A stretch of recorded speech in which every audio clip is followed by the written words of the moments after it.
ditanya-tanya, wartawan 1, wartawan 2 ditanya-tanya. Giliran aku nanya gini, kamu single atau sudah berkeluarga? Kamu jawab apa, Beb? Dijawab lah dengan lantang, single Pak. Liputan yang paling menyenangkan atau menegangkan Berkesan. atau paling berkesan apa Sarah? Dijelasin dong Sarah. Iya. Wah, semua berkesan ya. Waduh, kenapa dijodohin juga nih? Dapat besan juga. Sama sapi Brazil. Ingat nggak kita lagi liputan soal Nggak inget. tekstil? Kita lagi liputan soal tekstil. Oke. Terus tiba-tiba ada yang nyamperin. Jadi kita lagi mendengarkan ceritanya si narasumber, terus narasumber gini, bentar. Kali ini tuh yang bocor halus ekonomi ya? Gue pernah waktu itu, oh enggak mas, saya dijelasin dong. Maksudnya saya harus jelasin apa? Nam, hasil liputan lu yang paling menarik apa Nam? Belum ditanya. RT nanya dong. RT nanya. Tanya banget. Iya. Gue nunggu dari tadi.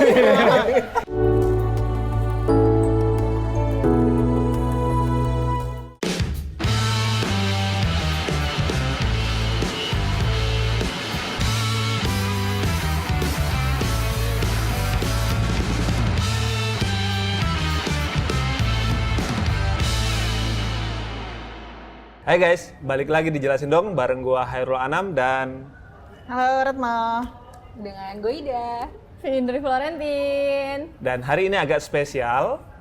Kita bisa lihat ya settingnya di sini nggak ada pisau di belakang gua, Ada wastafel. nggak ada wastafel, nggak ada sink gitu kan. Kita nggak masak lagi. Kenapa nih Nam? Kenapa? Hari ini akan sedikit berbeda karena kita nggak akan bahas hasil liputan kita, tapi kita akan putar balik.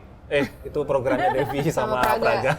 Kita akan flashback terkait dengan hasil liputan kita yang sudah tayang di podcast Jelasin Dong sepanjang atau sejak Juni tahun ini. Udah berapa itu?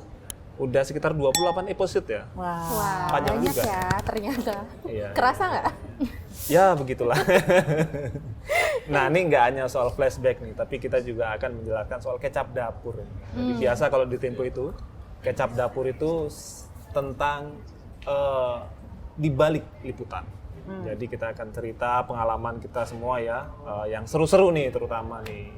Apa aja sih sampai Findri tuh sempat dijodohin tuh sama keluarga pejabat tuh. Jadi kita mau besanan nih. Iya. Karena tanya terus dia, Mbak. Waduh, Iya, tanya serius terus nih ke berarti? narsum itu. Narsumnya jadi jengkel, saya jodohin aja kamu. Bentar, Pak RT mau masuk. Oh iya. Pak di sebelah saya ada Pak 5. RT ketinggalan. Assalamualaikum. Aduh, selamat datang Pak RT, kumaha ada mah? Dari mana Pak RT? Bagus banget sepatunya. Habis biasa lah, tanda tangan surat-surat warga. Jadi Mang Cesar ini sudah jadi branding peci-nya ini sejak edisi Muhammadiyah ya kalau nggak salah. Ya. Sejak pertama kali muncul. Ya, ada ceritanya nih kenapa sampai sekarang selalu pakai peci di kepalanya. Kenapa? Bisa diceritain ya Nam ini? Nah itu masuk di dalam kecap dapur ini karena pemirsa sama bilang pas waktu episode Muhammadiyah itu waktu Muhammadiyah mau narik dana dari BSI itu sampai ada pemirsa yang bilang itu jurnalis, narsum atau orang Muhammadiyah?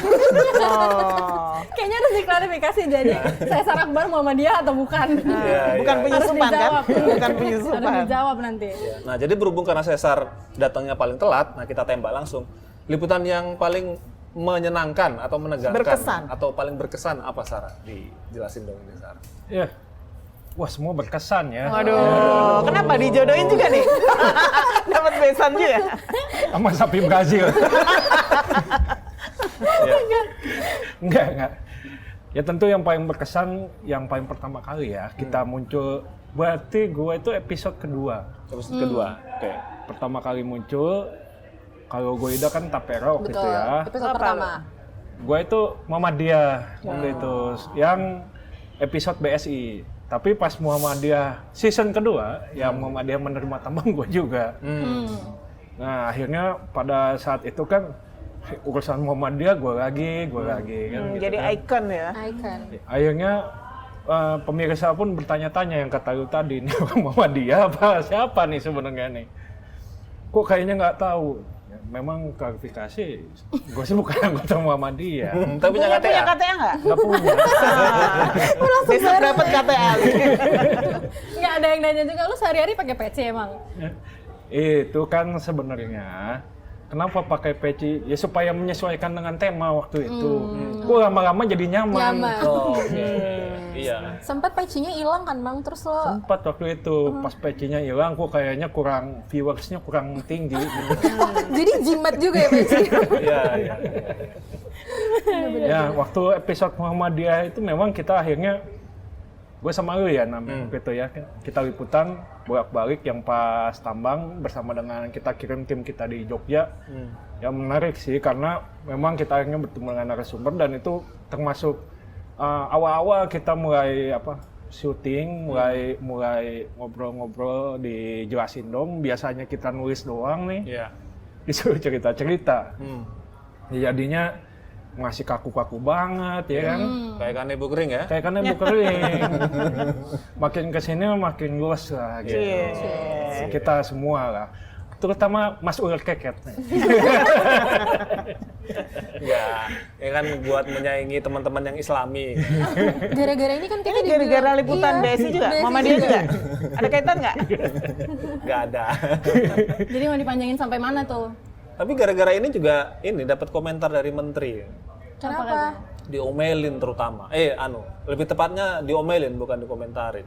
Kenapa? Ya, yang kemarin pas waktu kita liputan itu loh soal impor sapi. Jadi kan ada soal isu Kementerian Pertanian ini kan memaksa pengusaha-pengusaha untuk mengimpor sapi perah dan sapi hidup dari beberapa negara untuk nambah populasi kan, nambah populasi buat mendukung program makan siang bergizi, baik itu buat suplai susu maupun daging. Waktu itu gua ngejar Menteri Pertanian nih, Amran Sulaiman, yang itu mau jodohin Findri sama keluarganya itu. Oke. Itulah, tanya lah, Pak ini gimana Pak, ada keluhan dari pengusaha soal paksaan untuk impor sapi. Siapa yang bilang ini gini? Udah gua jelasin Pak, ini Pak ada kronologinya begini-begini. Kamu jangan fitnah-fitnah, jenggot-jenggot begitu. Wah, Pesannya. Oh, ini menyinggung jenggot juga tuh. Iya. Gak tau lah apa hubungannya jenggot sama fitnah itu ya. Tapi kan memang kalau Panglima Pangan ini kita selalu harus mencegat ya. Dua kali waktu pas yang urusan Panglima Pangan kalau nggak salah ya, yang soal dia merumuskan ya, merumuskan draft untuk mengganti beberapa regulasi. Ada berapa tuh? 6 ya? Iya, ada banyak regulasi lah, Perpres yang badan-badan soal pangan itu, Badan Pangan Nasional, terus ada Badan Karantina, itu semua mau ada di bawah koordinasinya, di bawah koordinasi Kementerian, yang terutama itu BUMN Pangan.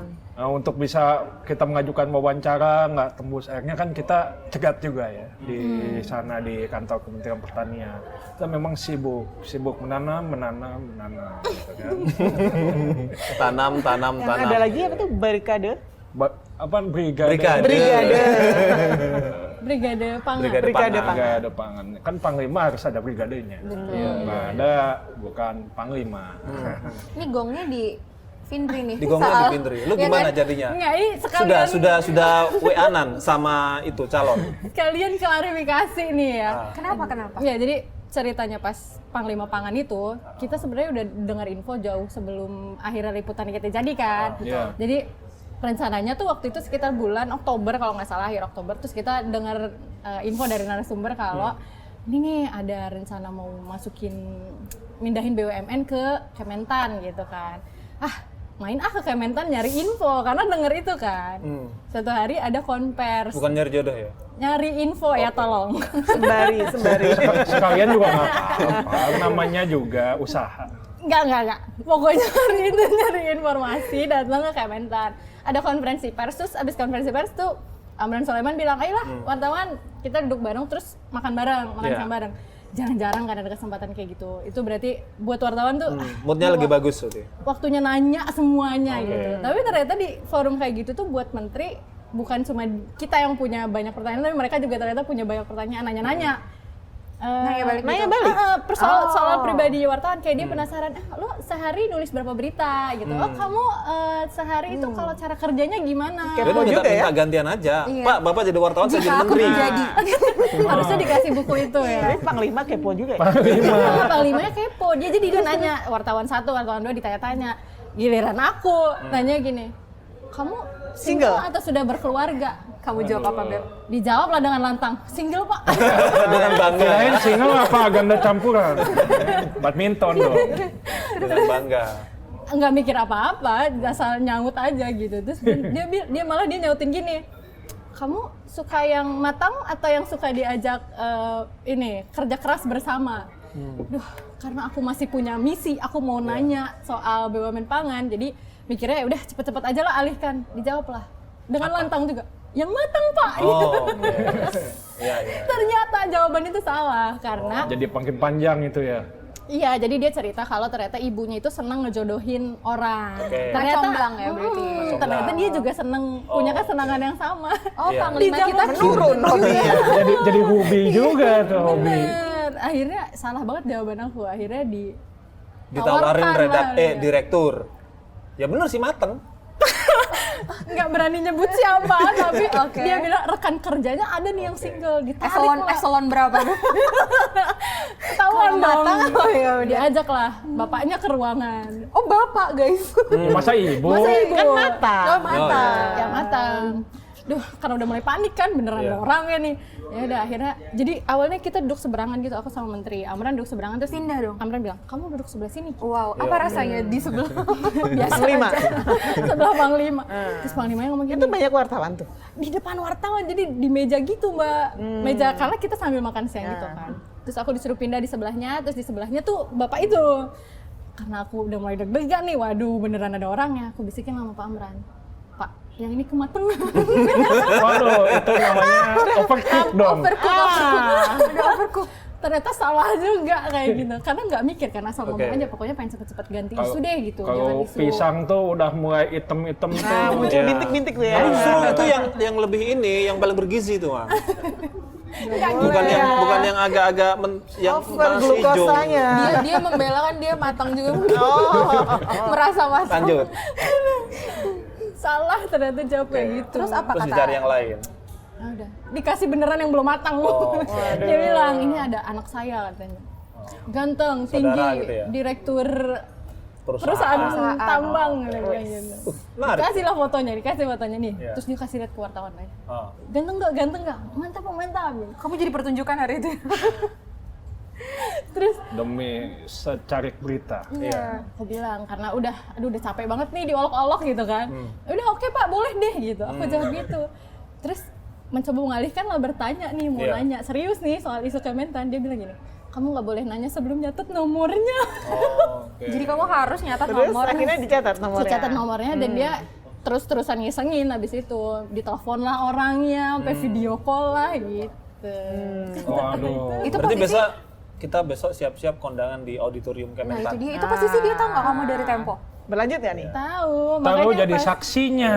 Karena rewel, cerewet, tanya terus nih. Tanya terus ini. Kata Iya, dia Amran, diamankan aja ya. dia meluncurkan pertanyaan itu, aku mikirnya kayaknya nih anak nanya mulu nih, harus Kalau diintervensi. ini dicari jodoh kenapa yuk enggak? Masalahnya kok malah disebut jenggot. Sudah dia obsolete kena soalnya. semprot ya? Satu dicari jodoh, satu kena semprot. Iya. Sudah tahu sulit soalnya. Kalau lu gimana, Goy? Pengalaman yang paling menarik di liputan ini, jelasin Oh, dong. oke. Pertama mungkin yang paling terakhir kali ya, Nam, yang gue bikin episode, terakhir ya, episode kemarin yang 3 juta rumah. Oke. Nah, itu pertama kalinya akhirnya gue bisa masuk circle 9 naga. Iya, dahsyat, keren memang. Enggak gitu. Ya, tapi kayak kan selama ini kayak kita cuma tahu itu legenda ya. Betul. Maksudnya Orangnya yang mana iya, sih? betul. Tapi akhirnya ternyata bisa berkontak langsung gitu untuk nanya konfirmasi berita gitu.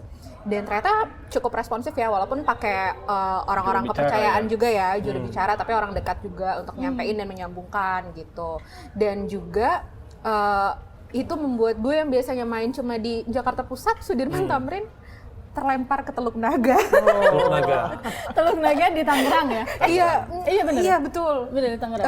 Jadi waktu itu karena nulis tentang 3 juta rumah, itu kan proyek yang liputan sebelumnya itu dari Aguan ya, konglomerat pertama yang mensponsori program 3 juta rumah pemerintah.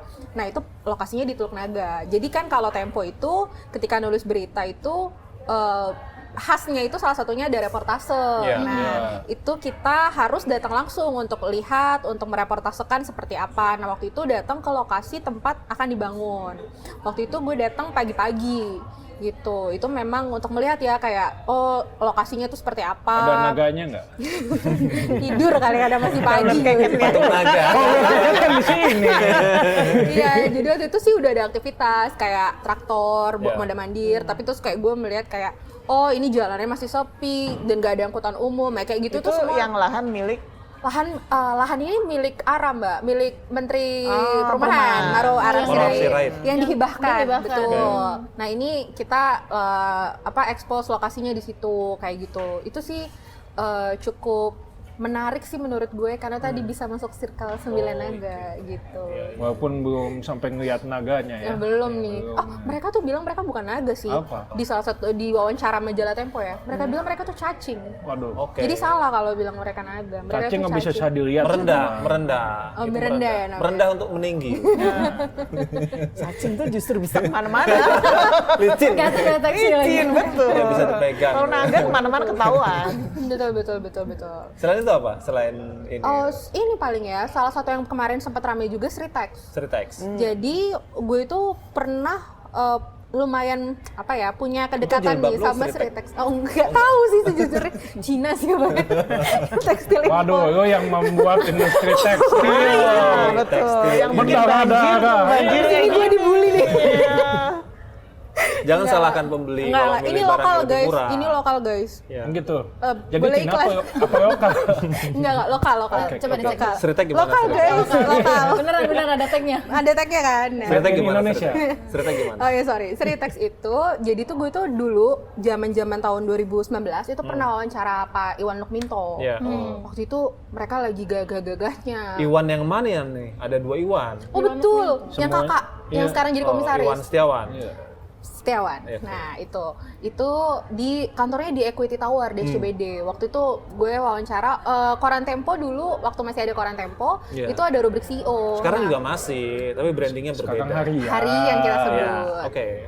Lanjut. Nah, itu kita wawancara waktu itu tadi untuk rubrik CEO. Jadi dia lagi gagah-gagahnya lah Sritex saat itu gitu. Dan ternyata dalam hitungan tahun, 4 tahun kemudian, 5 tahun kemudian harus ikut wawancara lagi, tapi beliau dalam kondisi Sritexnya berdarah-darah gitu. Dan itu jadi melihat sisi psikologis yang berbeda lah gitu. Dulu waktu itu beliau buka-bukaan ya, kayak cerita waktu Sopan yang lagi banget. Sukses lah ya dulu sukses. ya. Sopan banget sama narasumber beliau. Betul. Pas lagi harusnya apa ya? Ya nggak apa-apa. Pas lagi ini baru-baru ini soal Sritex yang lagi jatuh itu, wah beliau tertutup. Cuma mau diwawancara pas doorstop aja gitu ya, pas di kementerian kayak gitu. Jadi memang roda itu berputar. Jadi Langsung dia dapat pelajaran saksi hidup. sejarah Iya, saksi roda ya, berputar. roda berputar di Sritex. Sritex. Iya. Menarik. Mbak Retno gimana, Mbak? Kayaknya yang baru Ini- kemarin ini dapat justru dapat gongnya ini, nih. dapat Ini. Dapat apa kita? dapat juara Betul. ini. Semua yang diliput Pialanya Mbak Retno mana? Pialanya mana? juara. Karena Panglima. Pialanya mana pialanya? Oh, di atas Nah, ya. Nanti kapan-kapan kita pamerin lah. Ntar kita Oh, dia dipasang di tengah sini. Dua. Iya. Ini tuh andalan tumpuan ya. Pilarnya Pilar jelasin dong. Nah, buat Liputannya. yang belum tahu nih, jadi kemarin itu jelasin dong, 2 episodenya itu dapat penghargaan dari CISDI.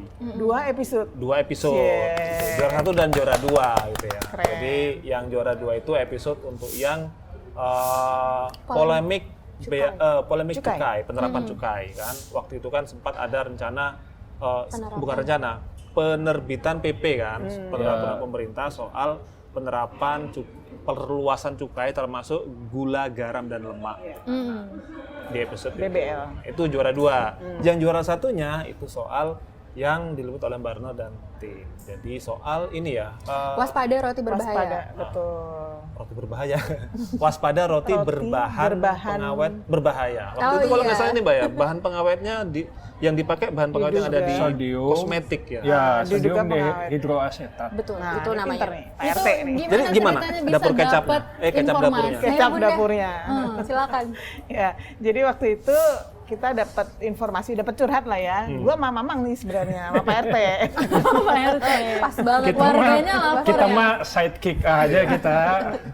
Jadi ada yang curhat dari industri inilah ya, roti rumahan. Ya. Yang mereka tuh melihat ada roti, kok daya tahannya tuh lama banget gitu. Padahal umumnya nggak busuk-busuk nggak ya. wajar gitu ya. Kita juga sempat beli kan waktu itu. Kayaknya masih ada di loket gua dan belum berjamur. Dan Gua cek. udah berapa bulan? Udah dari kapan tuh kita ya? Dari Juli. Iya. Juli sampai sekarang Bah- Desember. Bahkan roti 5 bulan, Pak. itu udah dari 3 bulan sebelumnya setahu. Oh, jadi kita beli Juli itu sudah diproduksi 3 bulan sebelumnya, sampai hari ini Desember masih bagus. Gitu. Jadi kita dapat curhat dari para pelaku industri roti rumahan lah ya. Kok ada roti kayak gini sih bisa tahan berbulan-bulan gitu. Sementara yang mereka bikin tuh paling cuma tahan beberapa hari aja kan, 5 hari lah ya paling maksimal gitu. Ada bisa seminggu aja udah bagus ya. Iya. Gitu. Gue beli banyak tuh di rumah gue masih ada mau. Belum makan nggak? Iya kan? Gue pakai waktu itu buat sampel. Kita pakai kan buat ngecek. Sampai sekarang masih bagus banget. Si kemasannya tuh masih gembung banget gitu loh, Mbak. Ya kan? Itu tuh mereka tuh nggak ada kecurigaan sebenarnya bahwa roti ini mengandung bahan berbahaya, tuh nggak ada kecurigaan. Justru mereka tuh ingin bikin yang sama. Gimana sih produknya mereka tuh biar bisa tahan lama kayak gini gitu. Terus. Dilihat ini semua tuh hurufnya bahasa Ya, Cina dia ya? memang apa Produksinya- perusahaan ini ada perusahaan penanaman modal asing yang direkturnya itu pimpinannya hampir semuanya dari Cina ya. Pengurus perusahaan ya. Pengurus perusahaannya. Kita sudah menelusuri. Nah, berangkatlah paguyuban Roti industri roti rumahan ini ke Cina. Di sana mereka punya kolega juga gitu kan. Mereka tunjukin roti ini, saya pengen roti saya kayak gini dong, gimana caranya sih gitu. Nah, mereka bilang, wah ini bahaya, nggak boleh. Ada kandungan tadi, Dehidroasetat tadi. sodium Sodium dehidroasetat. Ini udah dilarang di Cina sendiri gitu. Kemudian si paguyuban ini juga pergi. Paguyuban ini sebenarnya ada salah satu diantaranya adalah orang Kadin di Kalimantan Selatan. Anggota Kadin gitu. Ya. Mereka juga ke Jepang. Di Jepang kan juga ada pusat bakery rumahan gitu kan ya. Mereka tanya ke sana juga. Mungkin nggak sih saya bikin kayak gini gitu, punya roti yang bisa tahan berbulan-bulan gitu. Ternyata Jepang pun mengatakan hal yang sama, bahwa ini bahaya nih, ada kandungan yang tidak boleh untuk makanan gitu. Akhirnya mereka si paguyuban ini membawa ke salah satu laboratorium. Barulah di situ terdeteksi ada kandungan yang disebutkan tadi, sodium dehidroasetat. Kita coba konfirmasi ya, waktu itu langsung tim bergerak kita ke Badan POM, kita sebenarnya coba untuk ke lab juga ya. Kita udah menghubungi beberapa lab, Beberapa tapi Uji memang sendiri ya. Coba nguji ya, sendiri. untuk pengujian ini memang cukup Prosedurnya prosedurnya agak itu ini ya. di Indonesia tidak ada. Jadi waktu itu teman-teman Kadin juga pada akhirnya diujinya di Vietnam, di lab di luar negeri gitu ya.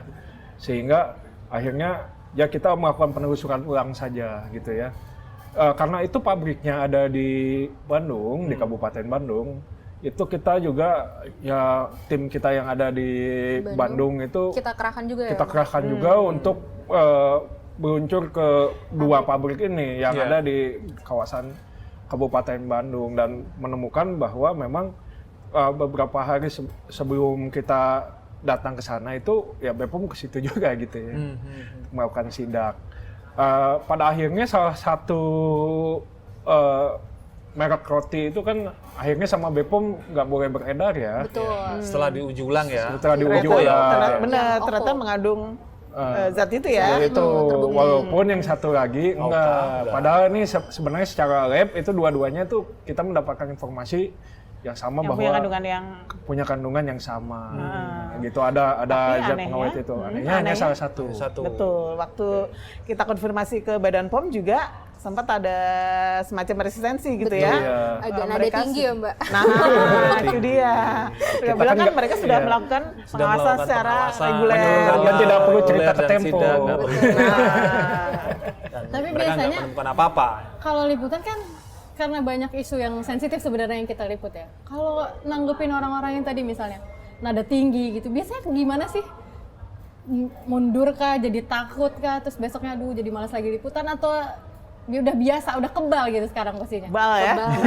Kita mah Justru kita curiga kalau malah Iya. gitu betul. marah-marah. Yang paling Kenapa? penting semua yang mau kita konfirmasi ditanyain. Betul. Gitu. Tapi yang lebih penting lagi, kita udah punya datanya sebenarnya Iya. kan. Ketika kita punya data yang kuat, ya kenapa harus takut Iya. gitu. Betul. Itu Apalagi, waktu iya. AOK juga kan sebenarnya beberapa media lain juga bikin liputan yang sama sebenarnya, Iya. dan ada yang berakhir dengan kasus hukum gitu. Waktu Iya. itu sempat deg-degan juga nggak pas liputan, duh jangan-jangan ntar gue kena kasus nih gitu. Enggak sih, karena kita termasuk komplit ya. Betul. Kita datang ke pabriknya juga.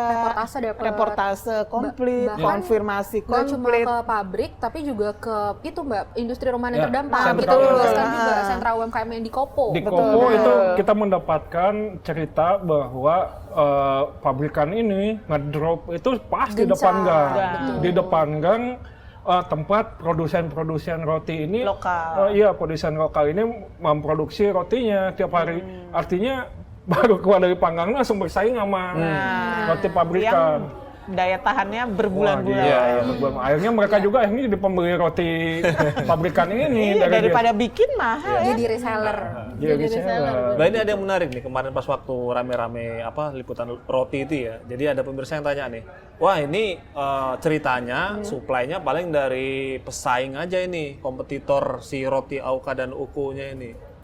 Untuk menjelaskan itu bagaimana tuh? Sebenarnya kalau dari sebenarnya ini udah komplit ya menurut aku ya. Ada uji lab terutama yang membuktikan gitu. Kalau sekedar mengeluarkan isu, sekedar melempar melempar Syakwa fitnah sangka. misalnya ya, Ya.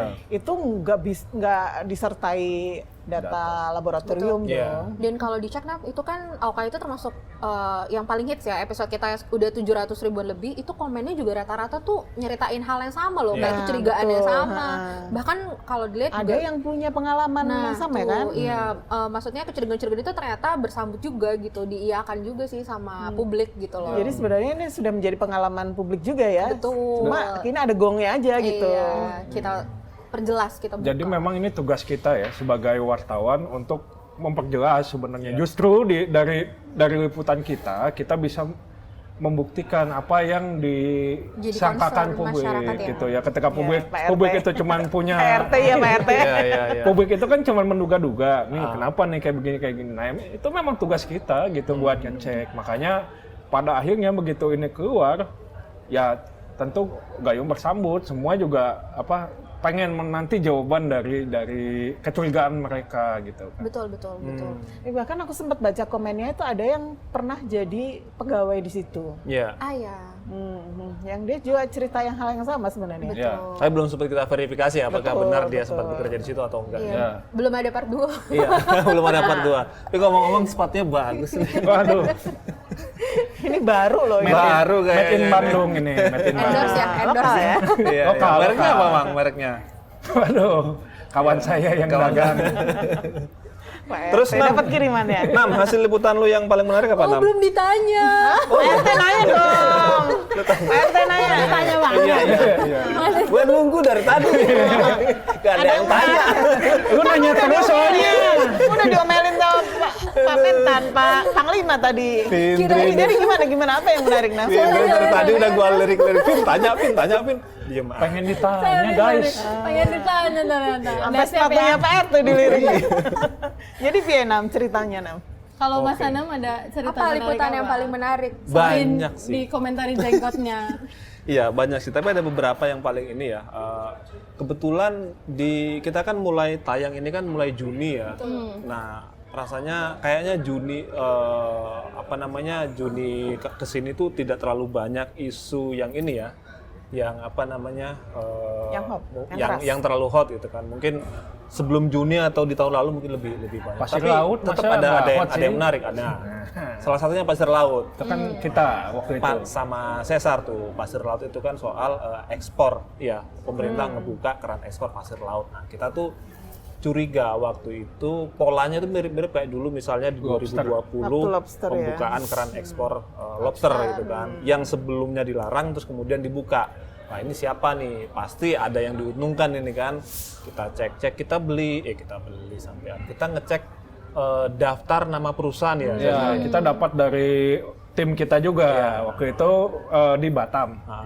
Jadi teman-teman kita mengerahkan juga karena itu banyaknya itu lokasinya itu di Batam.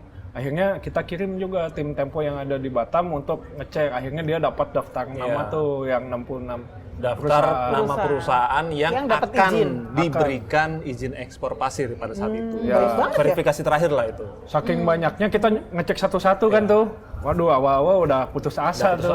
Nih. Wah, namanya nggak ada yang beken gitu. Pengusaha lokal gitu kan. Jadi perusahaan kecil kita yang muncul ya. Pengusaha di Batam, di Bintan itu sampai kemudian akhirnya di ujung-ujung deadline, atau kebiasaan sih emang kita ya.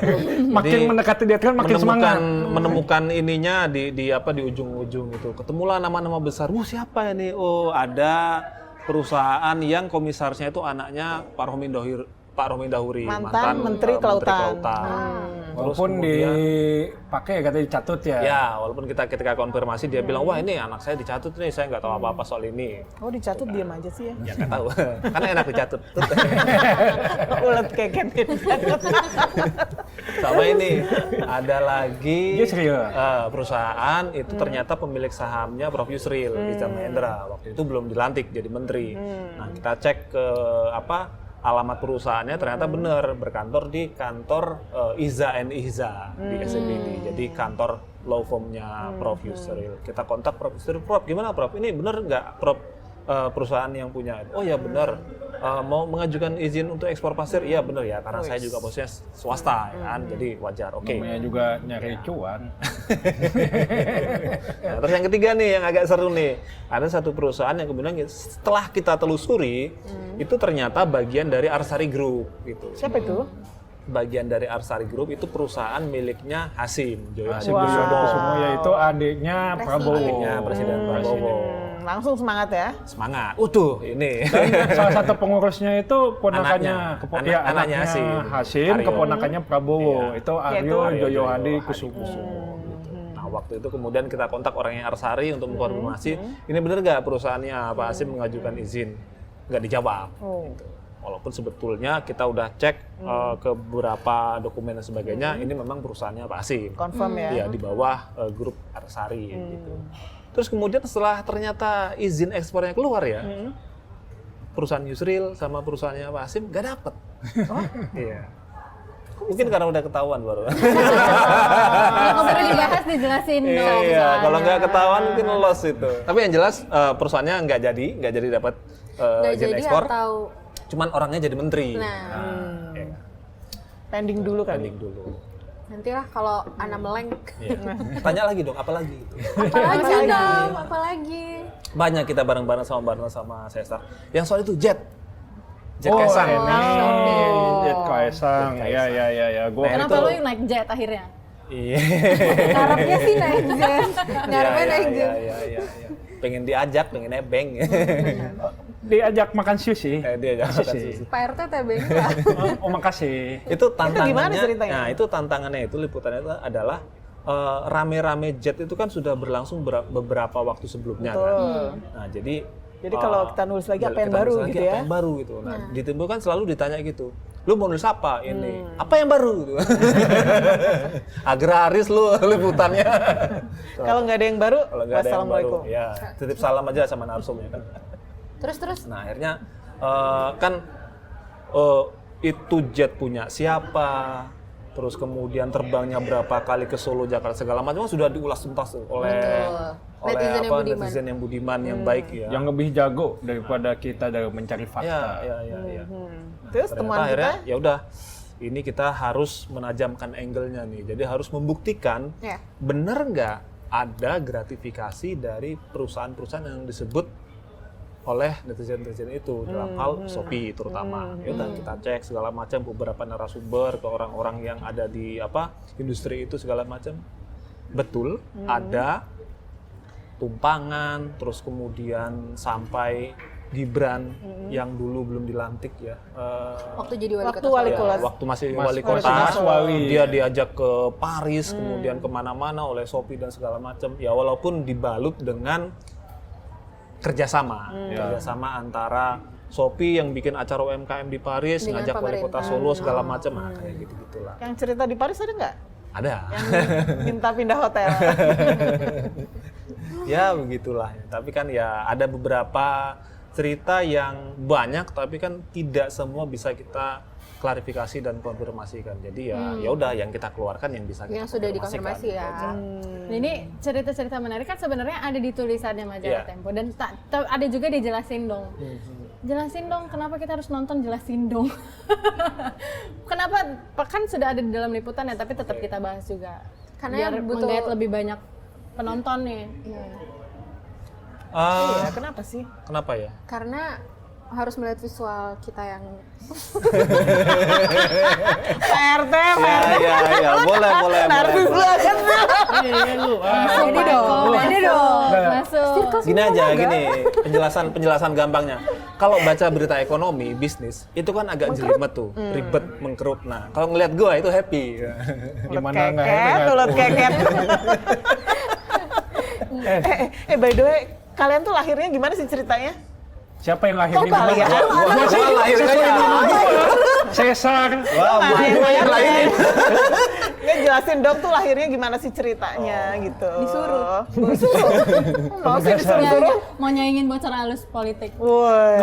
Nggak nyaingin bocor halus, Sebelum nemenin, biar nggak sendirian. sebelum jelasin dong tampil muncul kan Anam udah muncul di Bocor Halus. Nah, ini sumber Tempo. Iya jadi sopir ngapain? tembak waktu Iya, itu. sumber waktu itu bahas apa Nam? Ya enggak, berita ekonomi bisnis itu kan ada banyak kaitan dengan politik, hukum, dan tidak kalah menarik juga untuk diketahui oleh publik gitu. Jadi Terus lu ngapain tiba-tiba nongol di Bocor Halus tuh?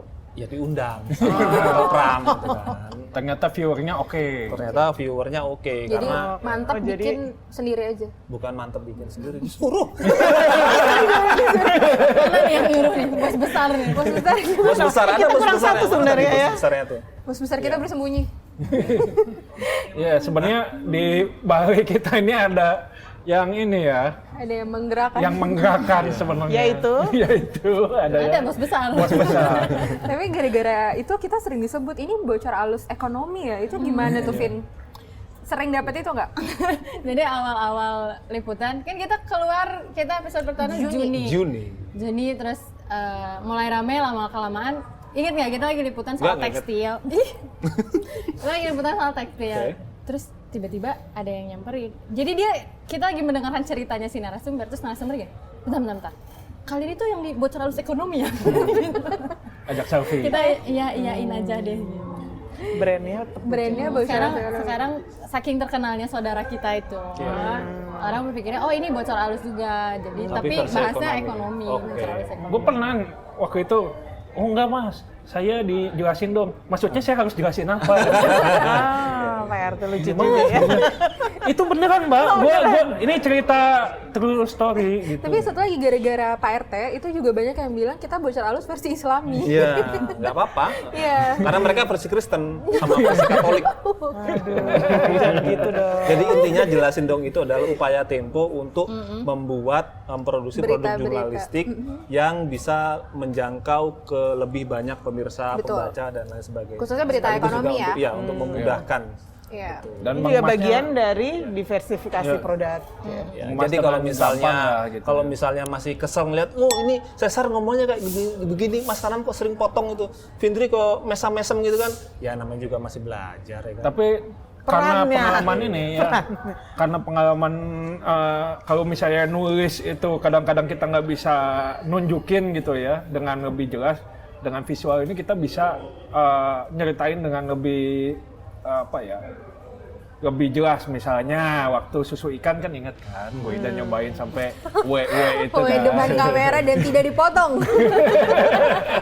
Nah kalau nulis kan dia muntah di belakang layar aja, nggak ada yang tahu ya kan. Jadi kita nulis tuh nyobain juga. Pas awal kan nyobain nggak? Oke, saksikan terus Jelasin Dong YouTube Tempo.co. Kalian juga bisa dengerin di Spotify. Jelasin Dong. Hey, tet, tet, tet.